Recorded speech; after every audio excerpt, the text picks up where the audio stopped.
Salut à tous et à toutes, c'est Valentin pour Micro PC. Aujourd'hui, une nouvelle vidéo sur la bêta de Windows 8. Donc, c'est la Windows 8 Customer.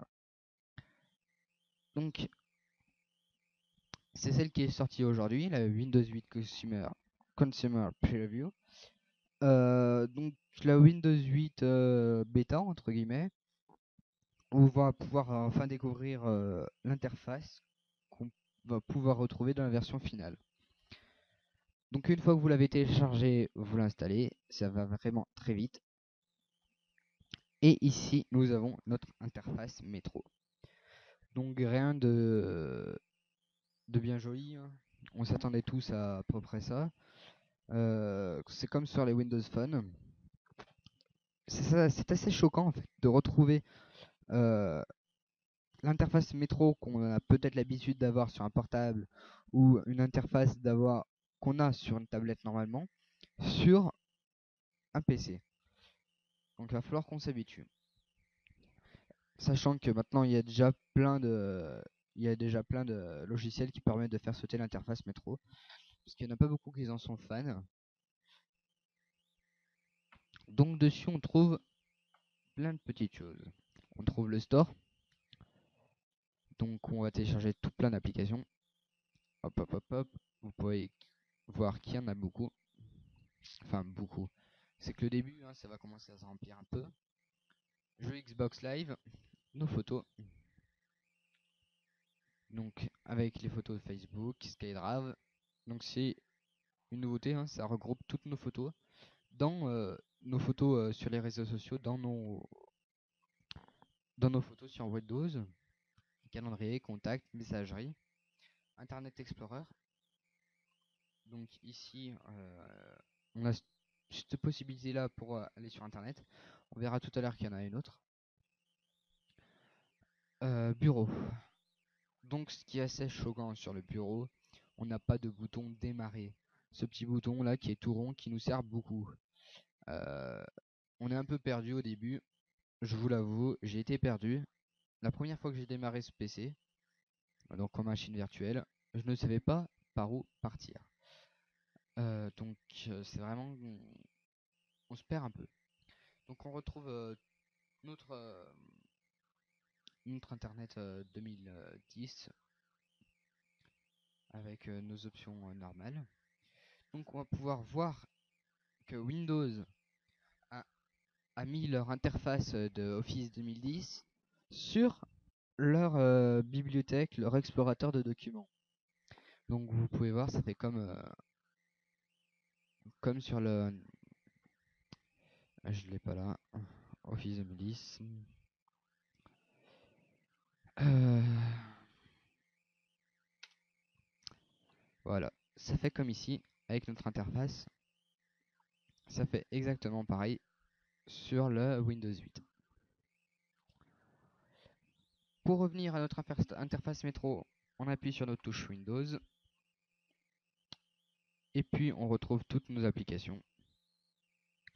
Explorateur Windows, Reader, Finance, SkyDrive, Bureau à distance, musique.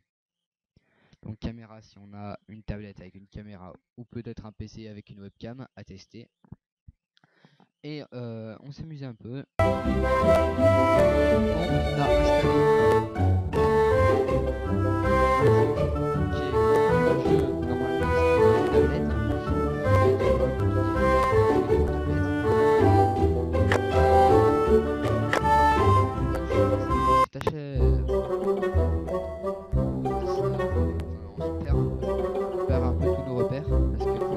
a sur tablette, on est sur tablette et quand on est sur PC, on est sur PC.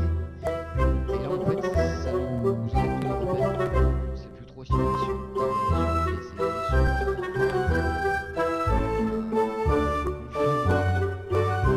encore bien. Non, ça bug pas.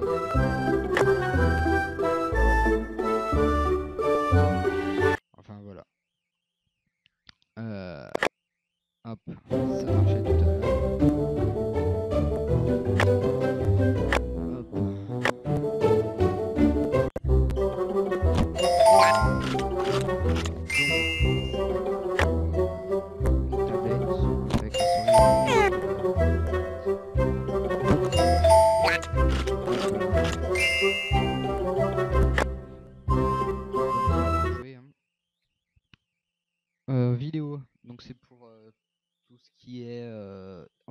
un iTunes Store, on peut acheter nos vidéos. On peut peut-être en louer. Il doit y avoir aussi pour les podcasts. On a vraiment plein de sortes. Donc les courriers, donc c'est pour les courriers pour les emails. Donc on configure, ce que je n'ai pas encore fait. Reader, Explorateur Windows. Donc on a à peu près fait le tour des fonctionnalités de Windows 8. Pour accéder aux réglages, donc le panneau de configuration, c'est ici. Donc on retrouve tout ce qui est dans le panneau de configuration. Il y a un truc qui a été mal foutu sur ce Windows, j'espère qu'ils vont le modifier. C'est pour arrêter le système. Donc bien sûr, Alt F4 marche. Donc on peut faire arrêter. Mais sinon, si on n'est pas habitué à faire des raccourcis clavier, on doit faire une manip qui est assez longue. On appuie sur la touche Windows pour revenir à l'interface métro. On ferme la session, donc on se déconnecte. Une fois qu'on est déconnecté, on déverrouille. Et là, on peut éteindre notre PC. C'est quand même un peu long, faut l'avouer. Donc niveau configuration, je le fais tourner en machine virtuelle avec 3 Go de mémoire RAM, un disque dur à dynamique alloué de 2 Tera. Donc c'est assez impressionnant comment il démarre vite. Je vais vous le montrer. Hop. Hop. Vous voyez toujours le logo pourri de Windows. Et voilà. Il a déjà démarré. C'est assez hallucinant. On met notre mot de passe. On rentre dans notre interface métro. Et hop là on a nos applications. Donc pour télécharger la version de Windows 8, je vous mettrai le lien dans la description.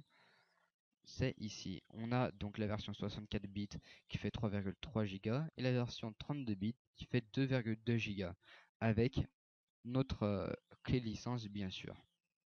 Pensez à laisser un commentaire ou à vous abonner. Merci Valentin pour Micro PC.